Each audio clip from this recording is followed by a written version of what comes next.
On March 21, the Fair Work Commission handed down its first substantive bullying order following the commencement of the new anti-bullying protections under the Fair Work Act 2009. The details relating to the circumstances of the application are unknown. However, it's clear from the orders that the Commission has a broad range of powers it is willing to exercise, and these can be used to make very specific orders, including orders about when employees finish their morning gym workouts. We are joined now by Joydeep Hor from People+Culture Strategies. Joydeep, thanks for your time. First of all, to this case, why is there so little detail about the application? Yeah, you recall that these changes to the bullying laws were introduced the later part of last year, and for the first time a worker who feels that they've been bullied at work have the capacity to go to the Fair Work Commission to get an order from the Fair Work Commission to stop the bullying. Now, one of the apprehensions at that point in time was, given how frequently used the label of bullying is in a lot of workplaces and often misused, that this would lead to a lot of frivolous and vexatious claims, and typically matters in the Fair Work Commission have been public and the names of the parties and the employers have always been released.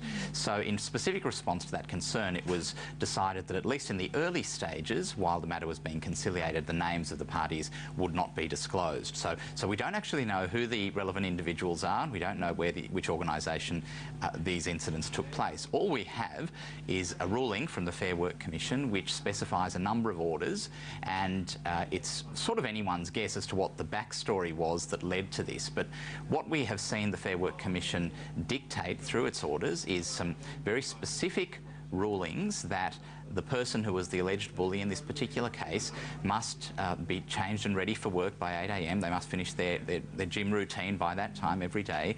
They're not allowed to make any comments about the applicant, the person who feels that they were bullied, about their dress or their appearance. They're not to make any email contact or send them any text messages unless it's an emergency.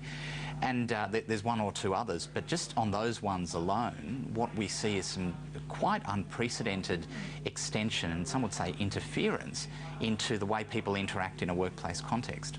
So what should employers take away from it? Well, I think that the critical challenge for employers is that they need to be aware that it is very easy for a disgruntled or unhappy worker, and that's not just employees, that can be contractors and volunteers and a range of other people, to go to the Fair Work Commission and make this application, and it's not going to cost them anything, and they could have a significant impact in terms of not just morale within the organisation, but also the employer's responsibility to manage and patrol these things.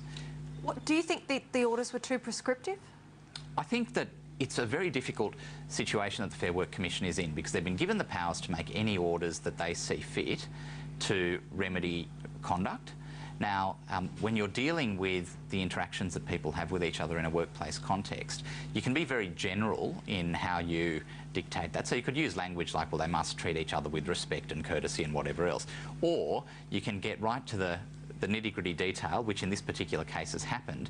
And the point is that the Fair Work Commission has absolute power to do that, because that's what the previous government has allowed them to do, of course supported by what was then the opposition. So yes, it is very granular and micromanaged in terms of the decision, but I think that the view is that, well, if we're serious about addressing these interactions in a workplace context, we have to be that specific. And employers, what can they do to protect themselves against this kind of thing and being party to a bullying claim? I think that employers need to first and foremost create an environment where their workers feel that they can address these matters, if not directly with the person that's causing the grievance in the workplace context, at least within the confines of the employer's organisation. The last thing you want is to be tied up in external legal proceedings to deal with these things. Secondly, they need to have policies and procedures that require the employer to investigate matters. They should be thinking about mediating these kinds of grievances between workers, because even though the names of the individuals aren't published and the name of the organisation is not known, we can certainly safely assume that everyone who works in that organisation has full knowledge of what's happened, and I don't think there are too many employers that want to be test cases like this particular employer has been. Absolutely not. Joydeep Hor from People+Culture Strategies, thanks for joining us on the program as always. Thanks. We've got to take a quick break here on Sky News.